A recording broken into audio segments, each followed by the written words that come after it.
de esta semana un poco más fluido.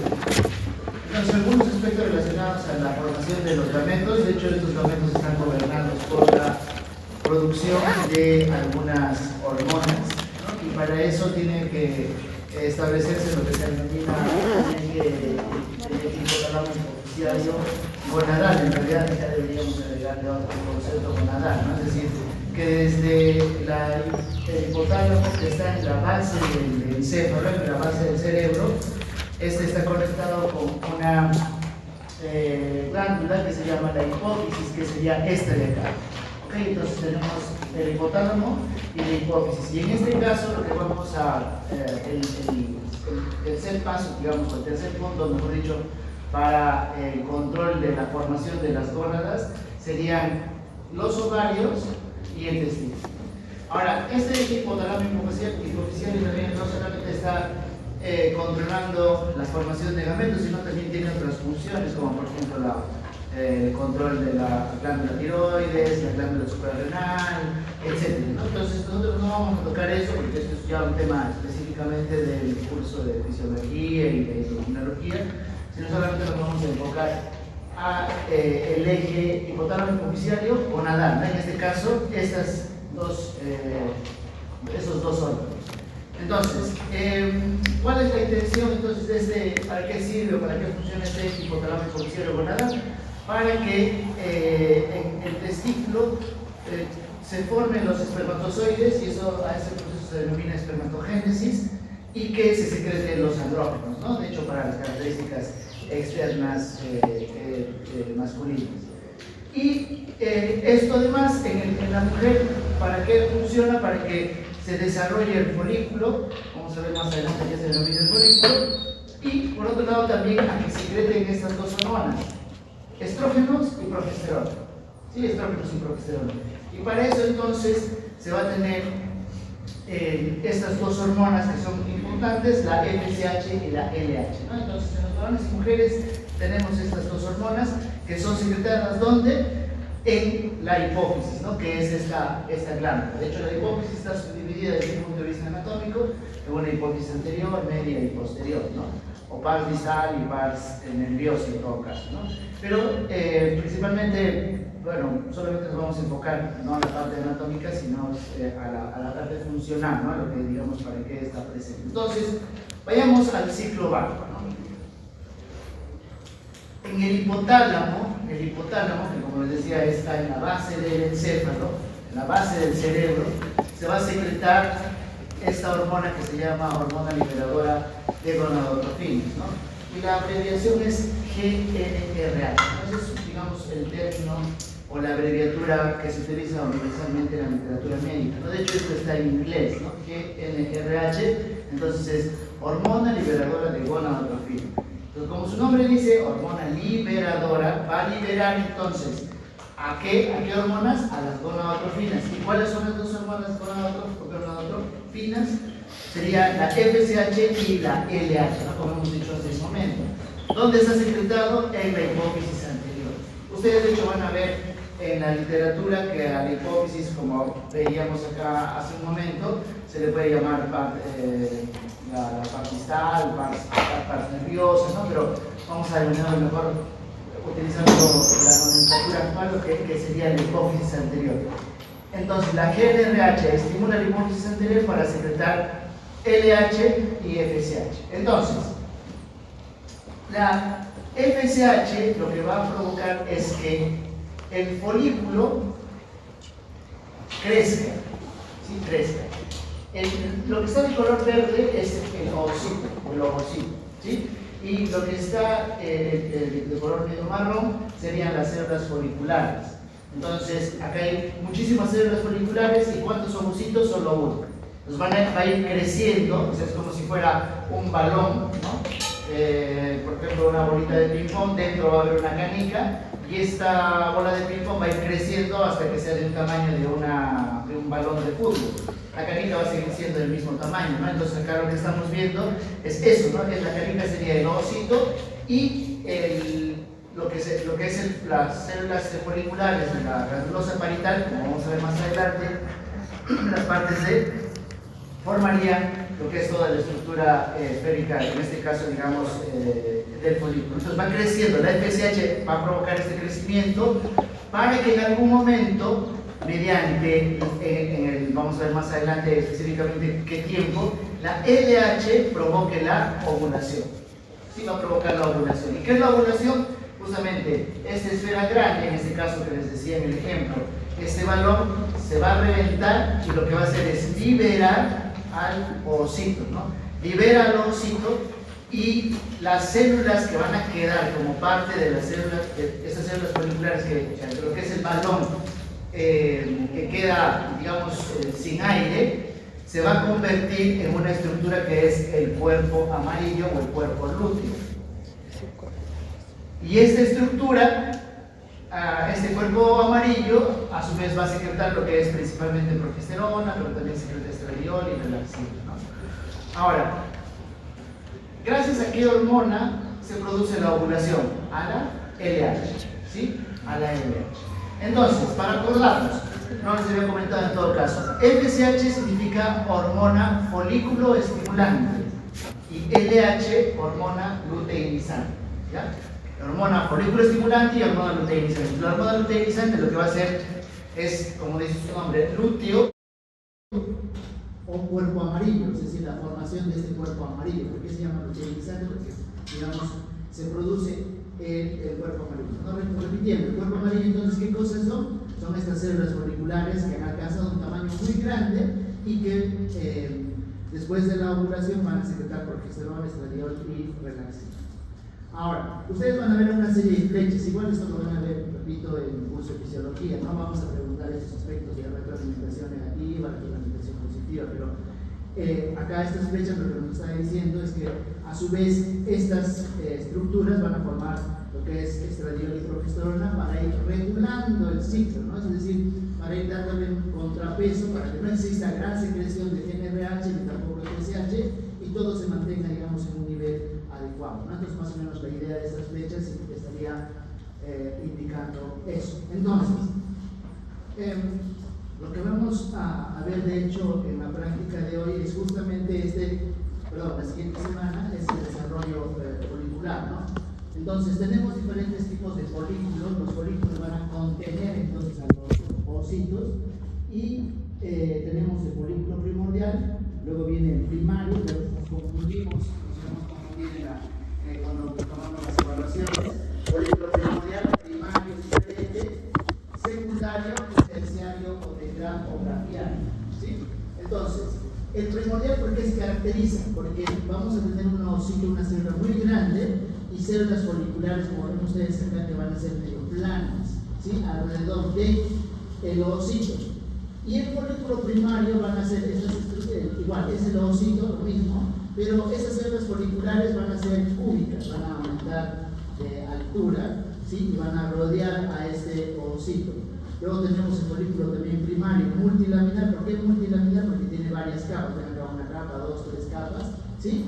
Y luego este folículo va a convertirse en secundario cuando va a aparecer el antro folicular, o sea, ya un espacio donde va a ser llenado por líquido, y este es el antro folicular.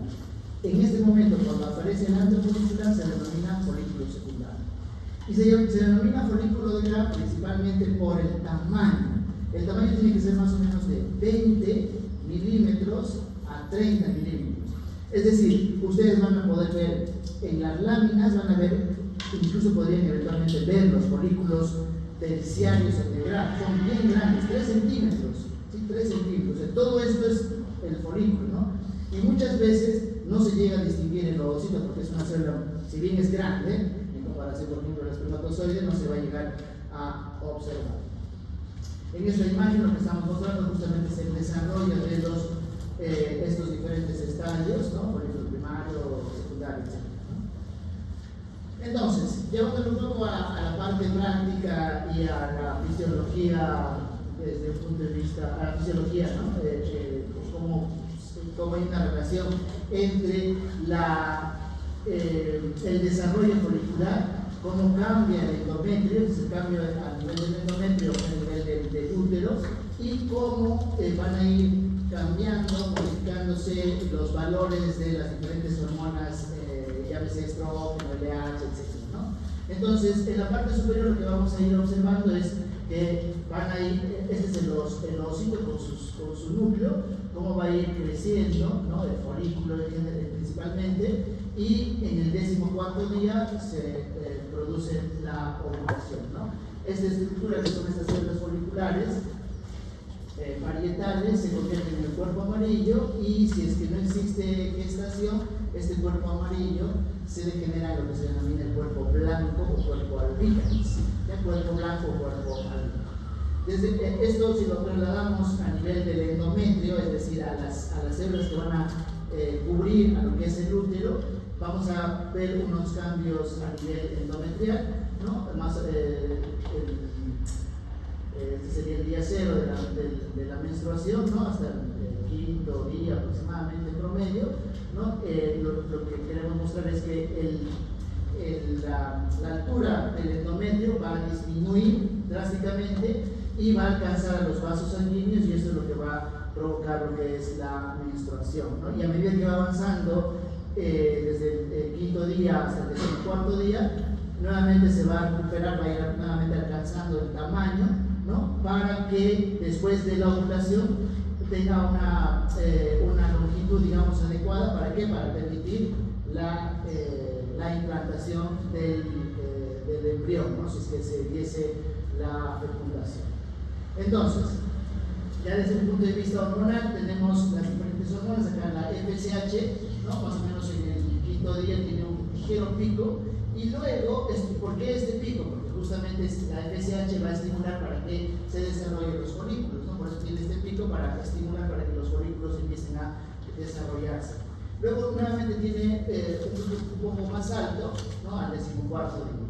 Luego la LH, como ven acá ustedes, casi siempre está medio plana, y en el 14º tiene un pico, ¿no? Y esto justamente está relacionado a la ovulación. LH, ¿no? Va a provocar la ovulación. Las otras hormonas tenemos el estrógeno, que nuevamente igual va a haber un ligero pico en el 14º día, o sea, la mitad del ciclo, ¿no? Y luego desciende, y nuevamente va a haber digamos, producción de estrógenos de una manera casi constante, gracias a que el cuerpo amarillo está secretando estrógeno, ¿no? Pero no solo estrógeno, sino principalmente progesterona. ¿Sí? Progesterona. El cuerpo amarillo va a secretar progesterona, y por eso que en gran parte del ciclo está plano, ¿no? Y en la segunda parte recién secreta la progesterona, y esta progesterona alcanza su nivel más alto justo en relación a la presencia de este cuerpo amarillo. ¿Ok? Preguntas.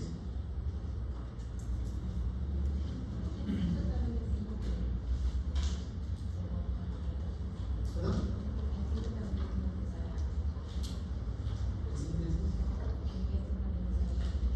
Ya, la menstruación entonces principalmente lo que va a ocurrir es por una disminución brusca de la progesterona y el estrógeno.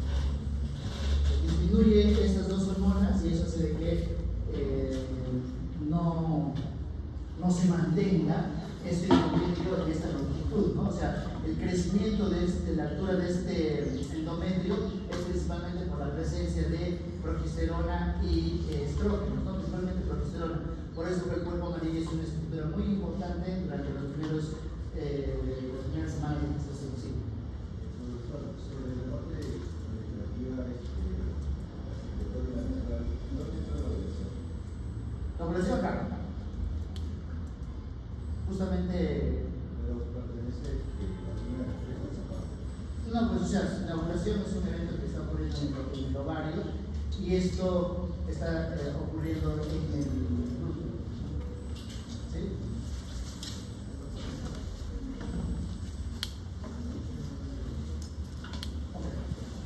Bien. El nombre es un poquito más sencillo, no hay estos siglos, no hay estos picos.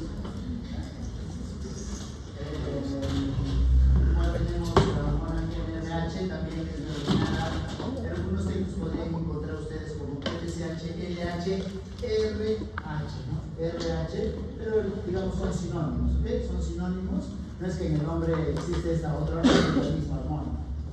sino por temas de la imagen lo han colocado así. Igual entonces esta va a secretar a la LH y a la FSH, y la LH lo que va a hacer es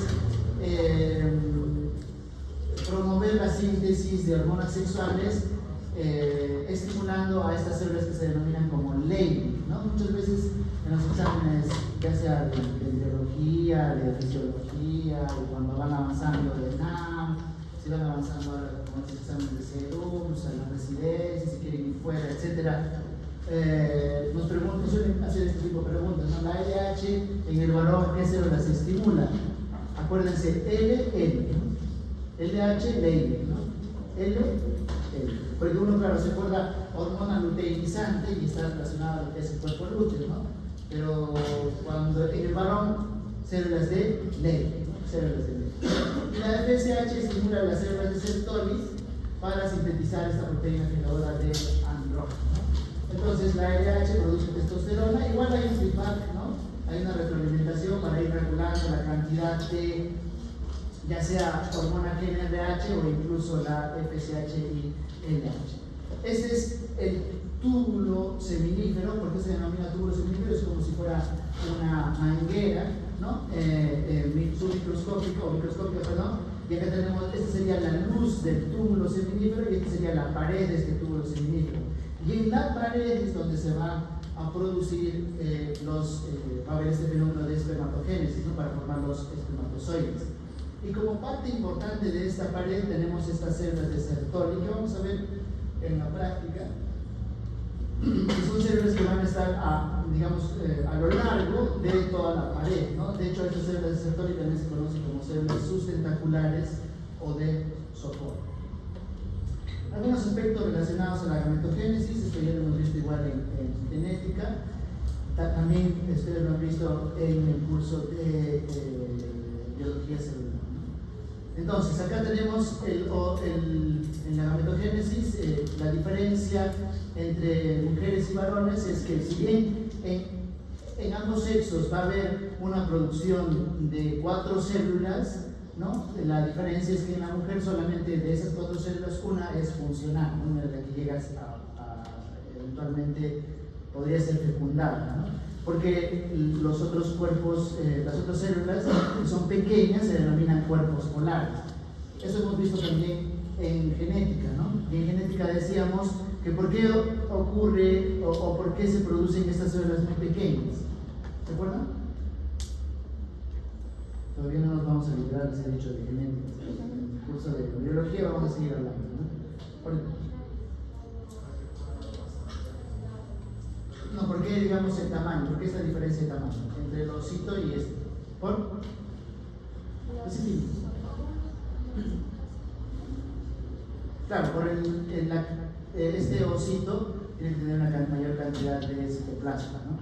Entonces, digamos como que en vez de dividirse de manera simétrica, lo hace asimétrico para que justamente esta célula tenga una mayor cantidad de citoplasma, tenga organelas, etc., ¿no? La finalidad de la gametogénesis es dividir entonces la información de 2N a N, ¿no? Y bueno, tenemos acá entonces la producción de las espermátidas o espermátides, ¿no? Previamente el ovocito primario, secundario, no igual acá, ovocito primario, secundario y el ovocito maduro.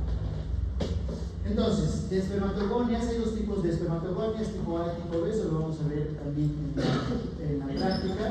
Las espermatogonias tipo A sirven como reserva, es decir, que no van a ser las células que directamente van a producir los espermatocitos, sino de espermatogonia A pasa a la espermatogonia B, y a partir de la espermatogonia B, así van a formar lo que es espermatocito primario, secundario y espermátides. Entonces, de espermatogonias a espermatocitos primarios, es división mitótica de espermatocito primario y secundario, primera meiosis 1, de secundario espermátide, meiosis 2. Y de espermátide, para la formación de los espermatozoides, se denomina espermiogénesis, ¿sí? No solo hay meiosis 1, meiosis 2, y hasta espermátide también solamente es la división celular, ¿no? De espermátide, que es una célula, como se dan cuenta ustedes, es una célula que es mucho más pequeña y con el núcleo incluso más compacto. ¿Por qué se compacta el núcleo?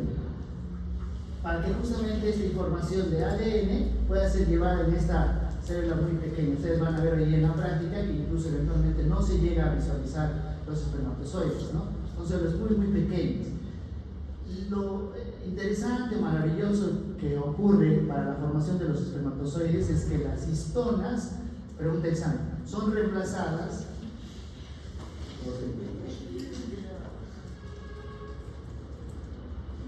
por unas proteínas que lo que va a hacer justamente es disminuir el tamaño de la célula, ¿okay? del núcleo también. No son las histonas clásicas. Entonces acá vemos en la espermatogénesis, este es el túbulo seminífero, también lo vamos a ver en la práctica. Acá este es el túbulo seminífero de un prepúber, y este es un túbulo seminífero de una persona postpuberal, ¿no? Donde se ven las diferentes células, ¿no? Tenemos la membrana basal, tenemos las espermatogonias, forman espermatocitos primarios, espermatocitos secundarios, que muchas veces desde un punto de vista práctico en el laboratorio no lo vamos a poder observar porque el tiempo de vida es muy corto, las espermátides, y estas espermátides mediante el proceso de espermiogénesis formarán los espermatozoides. Entonces, por lo tanto, los espermatozoides van a estar en la luz. Esto es importante, ¿ya? De acordarse. Y a veces nos confundimos y cuando mostramos una imagen, por ejemplo, en el laboratorio, les decimos, ya, a ver, este es un espermatocito primario, es un espermátide, es un espermatogonio, ¿no? Y simplemente por la ubicación de esa estructura, uno puede decir qué célula va a ser, ¿ya? A veces decimos, ya, ¿qué célula es esta? Y ponen espermátide. No, pues espermátide tiene que estar pegada hacia la luz, ¿no? Este va a ser la luz. O sea, esta es la luz del túbulo seminífero, ¿no? Como hemos dicho, es de la pared. Ahora, existe una célula que es importante, que es las células de Sertoli. Ya la célula de Sertoli, estas células de Sertoli, lo que se ve en el microscopio, repito, los que vamos a hacer prácticas en las 2 siguientes horas, ya no voy a volver a repasar lo que estamos viendo ahora, o sea, ya solamente les muestro las imágenes, les digo que dibujen para aprovechar el tiempo, ¿no? Y más o menos lo tenemos que realizar en el examen. Lo que vamos a observar en la microscopía solamente va a ser el núcleo. No se llega a observar la membrana celular ni tampoco el citoplasma. Entonces uno dirá, pero entonces ¿existe o no existe? Sí existe, y solo se podría verificar eso mediante microscopía electrónica. Entonces, mediante microscopía electrónica se pudo determinar cómo es la estructura de esta célula de Sertoli, que está en toda la pared de la pared del túbulo seminífero, ¿no? Del túbulo seminífero. ¿Y cómo se diferencia del resto de células? Porque aparece esta célula, este núcleo con un nucleolo que va a ser llamativo, ¿no? Este es el nucleolo que va a ser muy, muy llamativo y usualmente tiene una forma triangular o de 4 lados. Ok, entonces el proceso de espermiogénesis va a ser que este espermátide forme el espermatozoide, ¿no? Entonces no es una división, es una transformación, ¿no? De esta célula, ¿no? De tal forma que el núcleo va a condensarse, luego va a aparecer esta estructura que es el acrosoma, ¿no? Y además la presencia de la cola del espermatozoide, y digamos separar estructuras que no son importantes como ribosomas, ¿no? Porque la idea es principalmente llevar la información genética hacia el ovocito. Y también, bueno, lógicamente tomar las mitocondrias para que estén presentes en la parte, digamos, antes de la formación de la cola, para que ésta tenga la movilidad, ¿no? La movilidad. Ok, entonces acá vemos este aparato de Golgi, ¿no? Que se en algún momento va a desaparecer. Lo que se forma es la unión, digamos, de varios lisosomas, ¿no? Para formar este acrosoma. Ok, algunos aspectos relacionados a la ovogénesis, ¿no? También es importante y a veces nos olvidamos, ¿no? Y de hecho esto es importante, también hemos hablado en genética, pero acá tenemos algunos datos. Primero, las ovogonias se van a formar a través de la mitosis, de las ovogonias, van a formar el ovocito primario para que se replique el ADN, más o menos en el quinto mes, no de vida, sino quinto mes de gestación, se tiene, o sea, intraútero, existen 7 millones de células germinales. 7 millones. En el séptimo mes de gestación vamos a tener los ovocitos primarios, va a haber la primera división meiótica y una recién nacida tiene 700.000, o sea, de los 7 millones ha disminuido una cantidad muy grande a solamente 2 millones aproximadamente, ¿no? Más del 50% no llegaron a sobrevivir. Cuando la niña alcanza la pubertad, existen 400.000 ovocitos, ¿no? Y solamente de estos 400.000, 500 llegan a ser ovulados.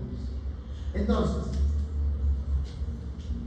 el proceso de formación del ovocito desde las ovogonias hasta que se ocurra la ovulación, ¿cuánto tiempo demora en la mujer?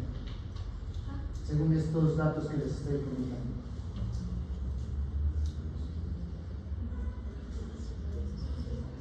¿Cuánto tiempo? Es importante que lo tengan, es una cuestión, digamos, básica que tenemos que tener por cultura médica. ¿Cuánto tiempo? ¿Cuánto creen? Seguro que les estoy comentando. También hemos visto en genética. Me preguntaba, pero incluso decíamos que era una de las causas de las aneuploidías, ¿sí? ¿De acuerdo? ¿Cuánto tiempo? Más o menos dura 10 años hasta los 45, 50 años, que dura el periodo de fertilidad de la mujer, ¿sí? Desde la formación del ovocito hasta la ovulación, entre 10 años hasta 45 años, ¿no? Por eso esos periodos tan largos justamente se asocia a lo que es las aneuploidías, ¿no? Las aneuploidías. Bien, entonces acá tenemos la célula germinal primordial, igual, primera división, una división mitosis, forma la ovogonia. Esta ovogonia, igual, mediante mitosis también formará lo que es el ovocito primario, y luego hemos dicho que, igual en genética también se ha hablado, que se detiene en profase, y poco antes de la ovulación, este ovocito primario recién reanuda lo que es meiosis 1, porque está estancado en profase 10 años hasta finalmente 5 años, reanuda antes de la ovulación y da ovocito secundario y un primer cuerpo polar. Luego este ovocito secundario entra en meiosis 2 y se detiene en metafase 2, ¿no? Antes de la ovulación, y no completa la meiosis 2, se detiene nada más. Son dos momentos en los que se detiene, uno bien largo y otro algo corto, ¿no? Y algo corto, o sea, podría continuar solo si, es importante, existe fecundación. ¿Sí? Existe fecundación. Si existe fecundación, recién continúa meiosis 2, si no, va a degenerar este ovocito, ¿no? Entonces acá vemos, este es la trompa de Falopio, ¿no? Con sus fimbrias, este es el ovario, acá vemos los diferentes momentos del desarrollo de los folículos, ¿no? Desde primordial, primario, secundario y terciario, ¿no? Hemos dicho entonces que acá está existiendo entonces la ovulación, se tiene el ovocito y el cuerpo amarillo se va a quedar dentro del ovario, ¿no? Entonces este ovocito secundario en segunda división meiótica va a permanecer, digamos, quieto, esperando si es que va a existir o no la fecundación. Entonces, este cuerpo amarillo es esta estructura, este es un folículo secundario, terciario, ¿no? Miren, el tamaño es muy grande. Vamos a tener para la clase del próximo sábado, los células de la granulosa parietal. Este es el antro folicular. Luego tenemos por fuera de las células de la granulosa parietal una estructura que se llama teca interna y por fuera las células de la teca externa. Ocurre la ovulación y este cuerpo amarillo, esta esfera, va a colapsar. ¿Sí? Ese concepto tienen que tener presente también durante la práctica, ¿no?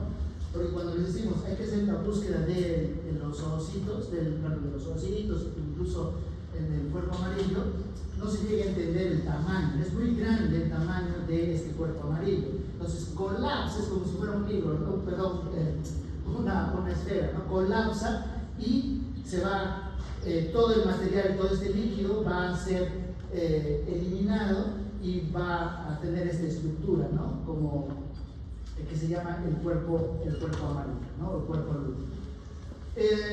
¿Y qué estructuras va a tener? Igual, si acá hay células de la granulosa, también va a tener células de la granulosa, ¿no? Si va a haber células de la teca, también van a haber células de la teca, no tendría por qué cambiar. Entonces van a ser células de las granuluteínicas y tecoproteínicas. ¿Qué ha pasado, campeón? Thank you. Smile.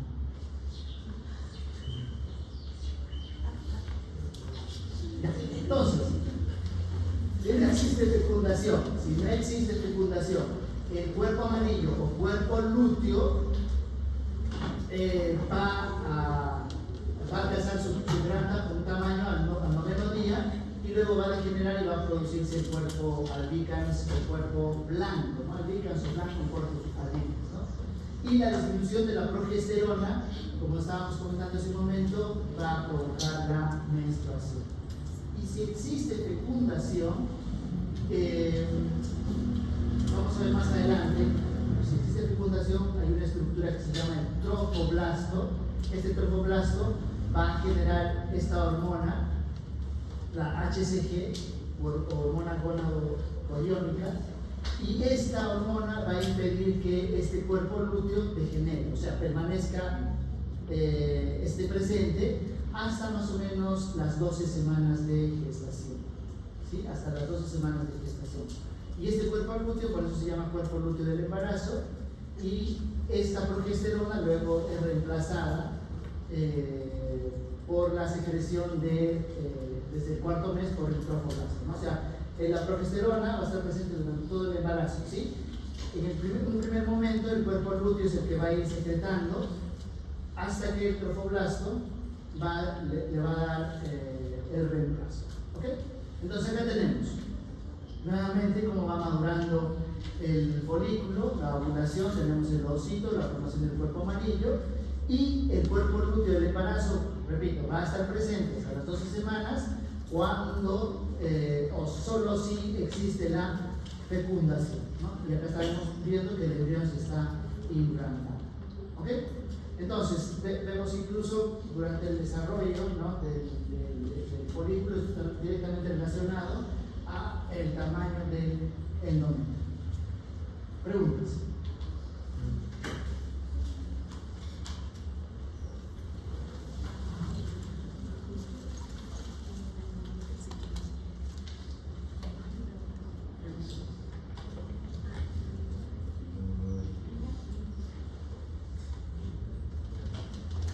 Como habíamos hablado al inicio del curso, lo que es genética, biología, incluso los cursos, no se entra, pues, no entramos a detalle, ¿no? Igual acá, por ejemplo, en el mismo proceso de formación de estas estructuras, no solamente intervienen estas hormonas, sino también es un proceso molecular muy complejo, ¿no? O sea, eventualmente hay más información en ese caso, ¿no?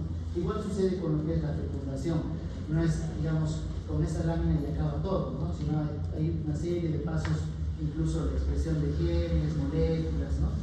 Vamos a tratar de comentar algunas de ellas de manera breve. Ahora, primero, para la fecundación, un aspecto importante, vamos a dividir en tres momentos, ¿no? La primera fase, que se va a denominar la penetración de la corona radiada, la segunda fase, la penetración de la zona pelúcida, y la tercera fase, la fusión de las membranas celulares del espermatozoide y el ovocito, ¿ok?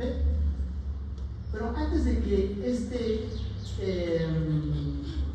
espermatozoide llegue hasta el ovocito, la pregunta es, ¿cómo llega, en todo caso, este espermatozoide desde el cervix, cruza el útero y llega hasta la trompa de folículo?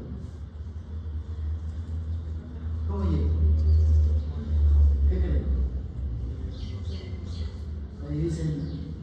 por esto. ¿Sí? Por ejemplo. ¿Sí no? ¿Qué dice? Sí, ¿no? O sea, por eso las mitocondrias son importantes y por eso la presencia del flagelo, ¿no? Es sí y no, ¿ya? Sí va a ocurrir esto solamente en la última parte, solo la última parte, es decir, cuando ya llega a la trompa falópica, casi cuando ya está cerca del ovocito. El resto, desde el cervix hasta el útero, pasa todo eso, es principalmente contracciones musculares propias de la mujer. O sea, no es que el espermatozoide dice, bueno, ya llegué acá y vamos a correr para llegar hasta el ovocito. No es así, es un fenómeno que hay una contractilidad, o sea, es pasivo, ¿no? Es una parte, la primera parte es pasiva, todo lo que es el semen empieza a viajar de manera pasiva y cuando ya llega a la trompa falopio, recién en ese momento va a activarse digamos de manera activa, ¿no? Y va a haber la propulsión para que estos espermatozoides alcancen hasta el ovocito. Ahora, esta imagen también es importante porque también lo vamos a ver, vamos a repasar y vamos a ver esto con un poquito más de detalle en el laboratorio. Entonces, este ovocito está conformado lógicamente por su núcleo, está conformado por la membrana, ¿okay? El citoplasma, etc. Y esta estructura que se conoce como la zona pelúcida. Y de hecho ustedes van a ver en la práctica esta estructura, esta zona pelúcida, que es un conjunto de glicoproteínas, ¿no? Es como, más o menos, si se acuerdan de biología en general, ¿no? Las plantas, ¿no? En las plantas existe una membrana que va cubriendo, que está por fuera de la membrana celular, ¿sí? En este caso es igual, una glicoproteína que recubre al ovocito, y por fuera del ovocito también van a ver un conjunto de células que son las células también de la granulosa. Si nosotros regresamos acá, ustedes ven acá esta estructura de color rojo, ¿no? La parte central núcleo, el citoplasma, el rojo es la zona pelúcida, y por fuera van a ver estas células foliculares. Estas células foliculares van a ser la córtea, van a seguir acompañando a quién, al ovocito. Le van a acompañar y va a formar lo que se llama la corona radial. ¿Sí? La corona radial. Entonces, en esta parte es importante que el espermatozoide, por eso dice, penetre la corona radial, porque es un conjunto de células que justamente van a evitar, digamos, que exista la fecundación. Tiene que penetrar y para eso justamente recién el flagelo empieza a ser mucho más funcional, ¿no? Y va a alcanzar a la zona pelúcida, ¿no? Alcanza la zona pelúcida y mediante la secreción principalmente de lo que es el acrosoma va a disolver parcialmente lo que es esta glicoproteína para luego fusionarse con la membrana del ovocito, ¿no? Y luego va a liberar y libera no solamente el núcleo del espermatozoide, sino también mitocondrias. Va a liberar mitocondrias. Pero estas mitocondrias son eliminadas. El ovocito no se sabe cómo, por qué, pero las elimina. Como hemos dicho, por eso existen las enfermedades relacionadas a la herencia matrilineal. Ahora, importante, ¿cómo así se evita que otros espermatozoides lleguen a penetrar?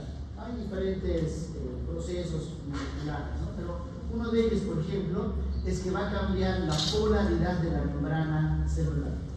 Se cambia la polaridad de la membrana celular y eso evita que otros espermatozoides lleguen a ser reconocidos. ¿Ok? Bien, fecundación. Entonces, lo que vamos a tener como resultado de la fecundación es que se restablece el número diploide de 2N, ¿no? Porque las células, los espermatozoides u ovocitos eran N. Se establece el sexo del individuo, y acá hablamos de sexo, ¿ya? Sexo, desde un punto de vista biológico, ¿no? El sexo del individuo, y se va a iniciar la segmentación de este cigoto e inicia las divisiones mitóticas sucesivas y van a producirse las cópias. Y acá vemos ¿no? La corona radiada, la zona pelúcida, el bolsito. Acá vemos la fecundación, ¿no? Tenemos el pronúcleo femenino, tenemos el pronúcleo masculino. Igual, ¿qué se ve? La zona pelúcida. La zona pelúcida incluso es una estructura que va a seguir acompañando, como vamos a ver más adelante. Acá tenemos entonces ya la formación de un solo núcleo y ya comienzan las divisiones mitóticas, ¿no? Entonces ya desde cuando se inician las divisiones mitóticas tenemos estas células que se conocen como blastomas. Estas son las blastomas, lo que decíamos acá, ¿no? Se inician las divisiones mitóticas sucesivas para formar las blastomas. De todo esto, ¿en qué momento ustedes creen que comienza la vida de los seres humanos? En esta parte. Desde la concepción. ¿Qué creen? ¿Acá? ¿Acá? ¿Acá? ¿Acá? Sí, a ver. ¿Cuándo comienza la vida?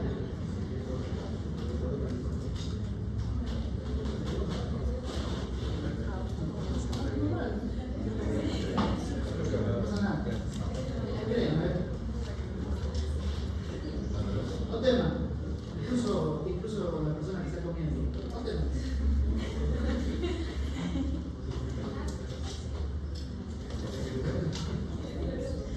¿Qué creen?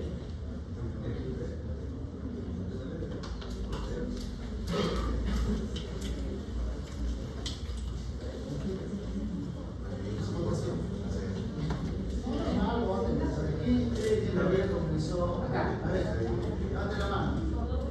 Acá, ya, listo, muy bien. Hay una persona que dice que comenzó acá, comienza la vida. Dos personas. ¿Quién cree que la vida comienza acá? Donde están los dos pronúncleos. Nadie. Acá. Poco. Acá. Cuando ya empieza la división. Nadie. Estamos muertos todos. Estamos como el filósofo Petri, ¿no? Esta mesa no existe. ¿Sí?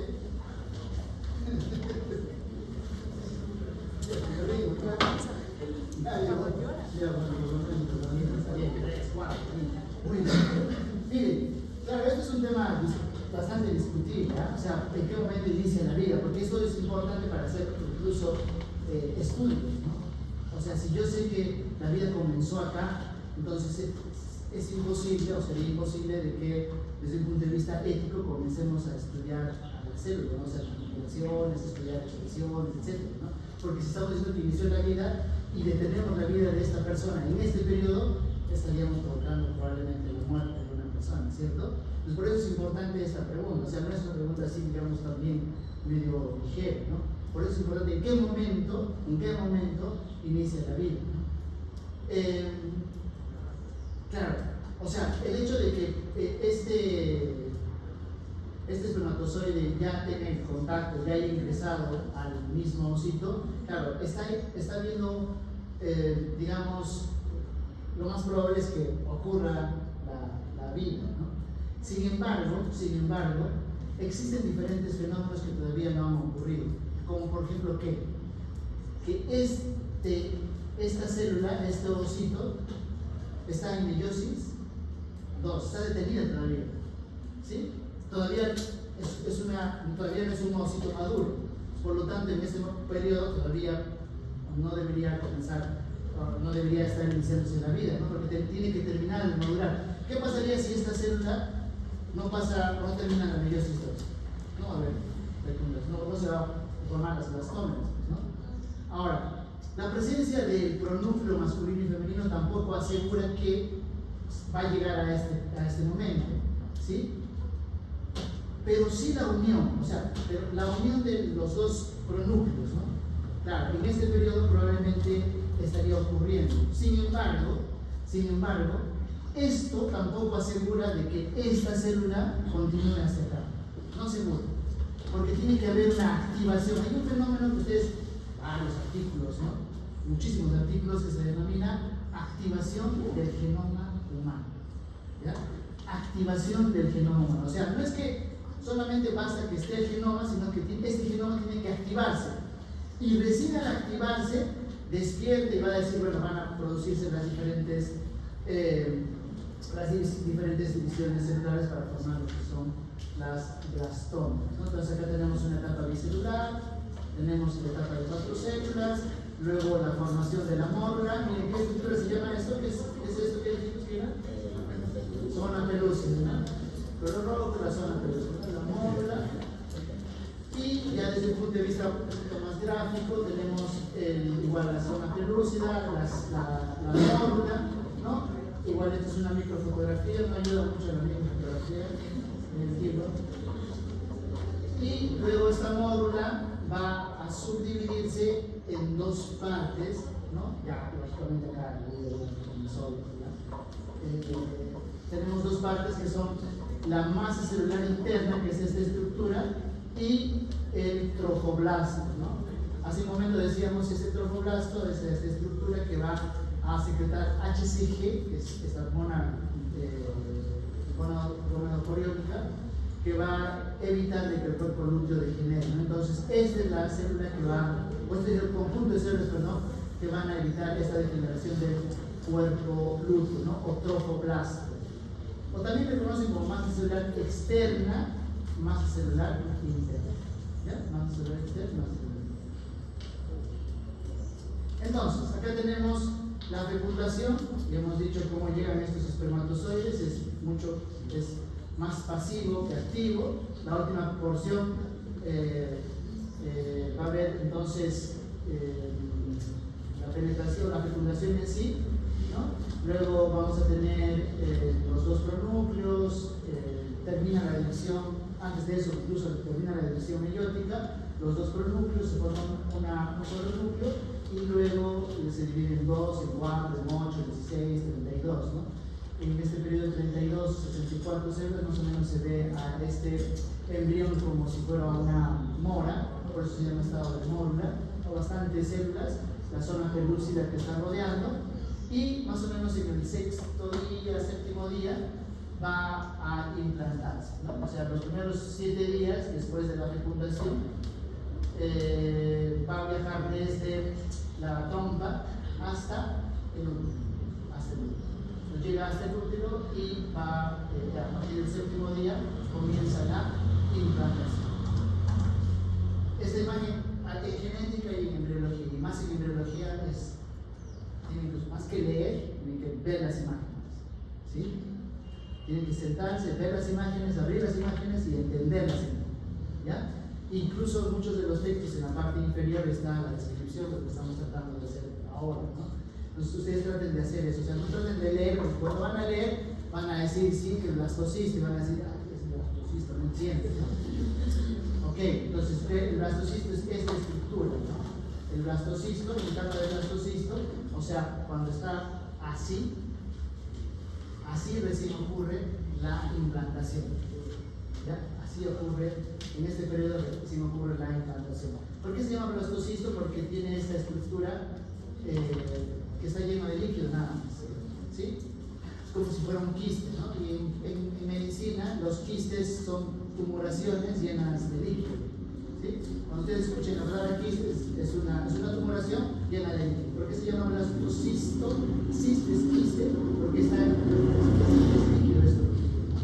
Entonces, recién en este periodo, como vemos acá, va a ocurrir la fecundación. Fíjense que cuando hablemos de embriología, vamos a discutir algunos aspectos incluso anatómicos, ¿ya? Si yo hay cosas que digamos desde el punto de vista anatómico ustedes no tienen ni la más remota idea, dicen, doctor, no estoy entendiendo esa parte, doctor, ¿ya? A diferencia de los chicos del tercer ciclo, que tienen la ventaja que están haciendo anatomía y pueden hacer, digamos, esta correlación, ¿no? Ya claro, tenemos una idea seguramente básica, general sobre lo que es anatomía, pero de repente van a ver algunos aspectos muy, muy específicos que quizás nos tardamos un poquito. Ok, entonces acá tenemos la trompa, este sería el útero y el blastocisto, tercera vez que voy diciendo, es el momento en el que ocurre la fecundación. Las preguntas de embriología son así de simples, ¿no? Claro, igual probablemente va a haber un tipo caso clínico, ¿no? desde exigencia, desde incluso ASFEFAM. Esto es un poco para que no llevemos los conocimientos de manera aislada, ¿no? Sino tratemos de ir ya correlacionando. Ok, entonces miren, este blastocisto tenemos la masa celular interna y la masa celular externa. La masa celular interna también se conoce como embrioblasto y la masa celular externa como trofoblasto. En este periodo recién es cuando, en el periodo del blastocisto es cuando va a ocurrir la implantación. Entonces tenemos acá el epitelio uterino, tenemos acá el estroma uterino y miren acá el blastocisto va a implantarse, ¿no? Va a implantarse. Entonces en este momento ocurre una serie de reconocimientos, ¿no? Celulares. También, si ustedes quieren ampliar información, se pueden buscar información, ¿no? Sobre lo relacionado a cómo ocurre esta implantación, ¿no? Cómo este endometrio va a permitir que estas células extrañas sean reconocidas, porque son células extrañas, ¿no? En teoría debería el cuerpo atacar y destruir, porque su genoma de este nuevo individuo es completamente diferente, ¿no? Desde las células del trofoblasto y la masa celular interna, ¿no? Esta es la nueva persona, ¿sí?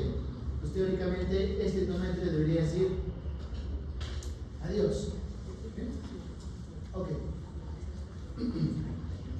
Entonces, en la fase de la implantación tenemos el anidamiento o aposición, más o menos, o sea, solamente se sobrepone, que ocurre en el día 7, a una fijación del blastocisto con el epitelio endometrial, y este epitelio emite unos pinópodos, unas estructuras que van a alcanzar para que, digamos, sujete al blastocisto. Luego, en el día 8 ocurre la intrusión, o sea, al final de la implantación, todo el ovocito, todo el embrión tiene que estar dentro del mismo endometrio. Es por eso que existe esta intrusión, va a ir invadiendo progresivamente a este endometrio, ¿no? Penetra el epitelio, y esto gracias a diferentes enzimas que se van a romper estas uniones intercelulares. Y luego invade, y que esto va a ocurrir más allá del 9º día. Entonces, al final de la primera semana tenemos que el trofoblasto o masa celular externa se diferencia en dos estructuras: citotrofoblasto y sincitotrofoblasto. Y el embrioblasto se divide en dos estructuras a su vez, en epiblasto e hipoblasto. En este periodo, cuando vemos dos capas, se denomina disco germinal bilaminar, ¿sí? ¿Y qué semana es cuando se observa esta estructura bilaminar? Es en la segunda semana, ¿sí? La primera semana les pregunta incluso que les hacen, ya sea para los exámenes de residencia, es una pregunta medio clásica cuando hablan de biología. Claro, no entran al detalle, como de repente vamos a entrar un poquito nosotros, sino específicamente, por ejemplo, la primera semana que ocurre, ¿no? La segunda semana que ocurre. La primera semana entonces es hasta la implantación. En la segunda semana lo que vamos a ver es este disco germinal bilaminar. Segunda semana, disco germinal bilaminar. Y la tercera semana, ya para ir adelantando, las tres capas, ¿no? Ectodermo, mesodermo y endodermo.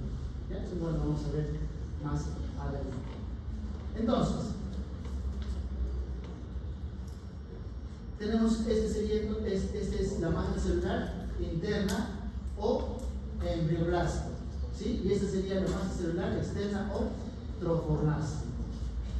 Esta masa celular externa se va a organizar, ¿no? Hay diferentes teorías, ¿no? Y hay algunas teorías que defienden, digamos, que estas células del embrioblasto están ya preestablecidas para decir: yo voy a formar lo que es el epiblasto y tú vas a formar el hipoblasto, ¿sí? Y esto principalmente está basado incluso, por ejemplo, en la posición de estas células, ¿no?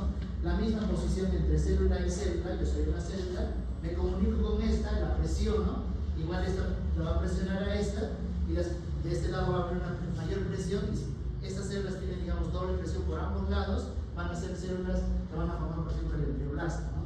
Y las que van a estar medio externas van a tener menos presión, ¿no? La presión es igual estímulo físico, pues, ¿no? Un estímulo físico de la membrana, y la membrana lo que va a hacer es desencadenar una serie de vías metabólicas para decir, ya yo voy a formar lo que es la parte externa, y ustedes que están en la parte interna, que están teniendo más presión, formen lo que es el embrioblasto, ¿sí? Luego de esto también es importante, pregunta examen, y también muchas veces nos equivocamos, ¿no? Cuando ya tenemos, ¿desde qué periodo ya este embrioblasto, que va a ser el futuro embrión, ¿no? Ya vamos adelantando un concepto más, ¿no? El embrión es el que va a formar o va a estar formado principalmente a partir de el embrioblasto, por eso es su nombre, embrioblasto, ¿no? Y el trofoblasto va a formar lo que es la placenta. Entonces el trofoblasto formará la placenta y el embrioblasto formará el embrión. La pregunta que siempre se han hecho, se hacen los embriólogos desde hace mucho tiempo, ¿no? ¿En qué periodo este embrioblasto reconoce o sabe cuál va a ser la parte anterior, cuál será el segmento posterior? Es decir, cuál será el cráneo, cuál serán los miembros superiores, miembros inferiores, derecha, izquierda, anterior, posterior. ¿En qué momento? Hay estudios en animales inferiores, principalmente en moscas, que esa determinación ya está preestablecida desde el ovocito en sí. O sea, el ovocito es el que lleva ya la información y ya decide cuál va a ser anterior, posterior, derecha, izquierda, anterior y posterior, ¿sí? Por la concentración de algunas moléculas. Eso no se ha comprobado en los mamíferos, pero existe ya evidencia que en este periodo, cuando se ve el embrioblasto, es decir, uno ve un conjunto de células, ya hay unas células que se denominan, son conocidas como de endodermo visceral anterior, que justamente van a establecer o preestablecer que esta va a ser la región craneal o anterior, ¿sí? Ya en este periodo, la región anterior. ¿Listo? ¿Gracias a quién? A la expresión de genes, a la expresión de los genes. Entonces, acá estamos viendo ya la invasión, ¿no? Se ha invadido completamente al endometrio, todo es el endometrio, el epitelio, el endometrio, ¿está bien? ¿No? Tenemos entonces acá, todo este es el embrión. A su vez, dijimos que el trofoblasto está subdividido en dos, en lo que es el citotrofoblasto y el sincitio trofoblasto. Acá tenemos las dos capas, el epiblasto y el hipoblasto. Y esta parte líquida que decíamos que es el blastocele, esto luego en un tiempo se va a convertir en lo que se denomina el saco vitalino, ¿no? El saco vitalino. ¿Sí? Bien. Preguntas.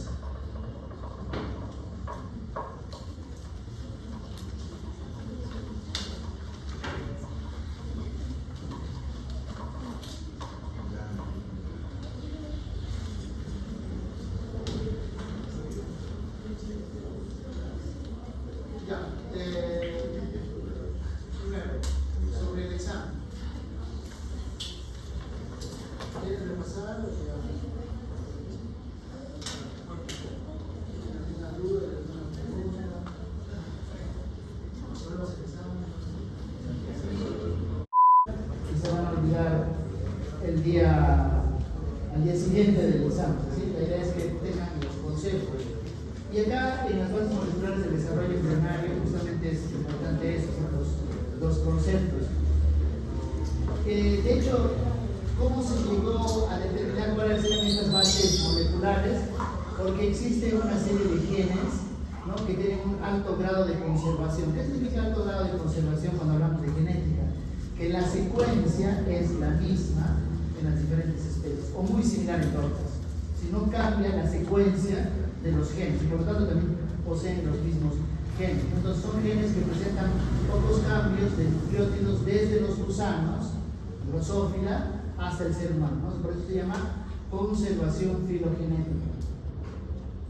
Conservación filogenética. Otra cosa importante también que está relacionado al desarrollo embrionario y las bases moleculares, ¿no? Es que un gen puede actuar en diferentes estadios y en órganos distintos. Es decir, va a actuar en diferentes momentos del desarrollo y también puede estar asociado a la formación del encéfalo, también puede estar asociado a la formación de la mano, ¿no? A que, por ejemplo, se tenga el pulgar y no el índice, ¿sí? Entonces, actúan en diferentes órganos y en diferentes momentos. Ahora, ¿ustedes cómo lo van a llegar a interpretar o cuando lean, digamos, algún artículo relacionado a la formación de un órgano específicamente, ¿no? Va a estar expresado esto en la cantidad de ARN, ¿no? Mientras, o sea, ¿por qué digo expresión? Porque justamente el ARN mensajero va a tener una cantidad determinada, ¿no? Y para eso justamente ustedes cuando lean algunos artículos van a ver que el ARN, por ejemplo, está expresado en 2 veces, en 3 veces, en 1 vez o en negativo, ¿no? Entonces, cuando hay expresión, ustedes pueden ver diferentes momentos en los que está de repente ese gen expresado. Entonces, para esto, el concepto de esto de las bases moleculares es importante que lo tengan, ¿no? Y por eso las primeras diapositivas sí tienen que tener presente o aprender, ¿no? Para eso vamos a tener 3 tipos de moléculas, en este caso estamos viendo en la pantalla 2, que también es un repaso de lo que seguramente ustedes han visto en biología celular y molecular, que son los factores de transcripción y las moléculas señalizadoras, ¿no? Los factores de transcripción, como su nombre dice, ¿qué son factores de transcripción? Que van a promover, ¿qué cosa? La transcripción, ¿sí? Entonces son proteínas usualmente que se van a unir a un segmento, a una posición del ADN, y ese ADN va a producir una proteína determinada, ¿sí? Son factores de transcripción. Y estos factores van a tener dominios, o sea, lugares que se van a unir al ADN y van a, ya sea promover la transcripción o potenciar, ¿sí? Es decir, que no solamente exista la transcripción, sino, digamos, se potencia 2 veces, 3 veces, etc., ¿no? Y nuevamente, todo esto por cada gen es complejo incluso poder hablar en detalle, ¿no? Y de hecho, entonces, estos factores de transcripción interactúan con una molécula que es la ARN polimerasa 2 y otros factores de transcripción. ¿Para qué? Para que justamente exista la producción de ARN mensajero, ¿no? ¿Y qué va a provocar? Van a regular la cantidad de ARN mensajero de los factores de transcripción, ¿sí? Probablemente no les comenté esto al inicio del curso de genética, ¿no? Pero el genoma de la neurona es la misma que el genoma que tenemos en la piel. Sí, ¿no? La misma. ¿Y qué se diferencia? La diferencia solamente es la cantidad de ARN mensajero, ¿sí? Y luego tenemos las moléculas señalizadoras, que justamente lo que les decía hace un momento, ¿no? Porque estas células del embrioblasto, por ejemplo, van a formar el epiblasto y el hipoblasto, y les comentaba que era, por ejemplo, uno de los factores, la misma presión, ¿no? Esta presión que les decía a nivel de la célula va a provocar, digamos, que ocurra la producción de una serie de moléculas señalizadoras, ¿no? O sea, estas son moléculas que van a decir, ya, tú te vas a comportar como hipoblasto, te vas a comportar como epiblasto o como tropoblasto, ¿sí? Entonces, estas moléculas señalizadoras son muchos factores de crecimiento, son receptores de ligandos, y lo que en estas moléculas señalizadoras también vamos a ver lo que es la vía de producción de señales. Digamos, de esta parte que son como más de 30 diapositivas que tenemos adicionales, ¿no? Este es el resumen. Esto es lo que yo quiero que se queden para digamos, el resto de la carrera, ¿no? Porque probablemente ustedes van a leer, esta es una proteína que es un receptor de membrana, esta es una proteína que está involucrada en la vía de traducción SMART, ¿sí? Entonces, ¿qué cosa es SMART, no? ¿Qué cosa es? Justamente, esto es importante que lo tengan en consideración. Entonces, para eso tenemos, esta es una célula, esta es otra célula, ¿no? Solamente describiendo como matriz extracelular. Entonces, esta célula va a producir una molécula señalizadora que sería esta de color verde. ¿Gracias a qué? No es que esta célula de por sí va a empezar a producir esta molécula señalizadora, sino para que produzca esta molécula señalizadora, previamente tiene que haber un factor de transcripción. O sea, estimula al ADN, ¿para qué? Para que ocurra la producción de ARN mensajero y lógicamente de la proteína, en este caso de esa molécula especial, ¿no? Y esa molécula especial que sale, lógicamente, de esta célula tiene que viajar, ya sea a un lugar cercano o incluso por la sangre, para activar o provocar algún fenómeno en otra célula, ¿no? Entonces tenemos acá esta molécula señalizadora que se va a unir ¿a qué? Generalmente a un receptor de membrana o transmembrana. Y este receptor de transmembrana, hay diferentes vías que ustedes también vamos a mencionar, no vamos a entrar en detalle, pero seguramente ustedes lo han visto también en el curso de biología, donde van a haber diferentes vías de señalización, ¿no? Estas son las vías de señalización de transducción. ¿Cuáles son? SMAD, el RAS, etc. Incluso algo seguramente hemos leído en cáncer. Entonces tenemos diferentes vías de traducción de señales y esta información de traducción de señales nuevamente llega hasta esta célula, hasta el núcleo, y le va a decir exprésate. ¿Para qué? Para que esta célula, como les decía, esta forme el lipoblasto, la célula, el ectodermo visceral anterior, forme el encéfalo, la mano, los pies, etc. ¿Sí?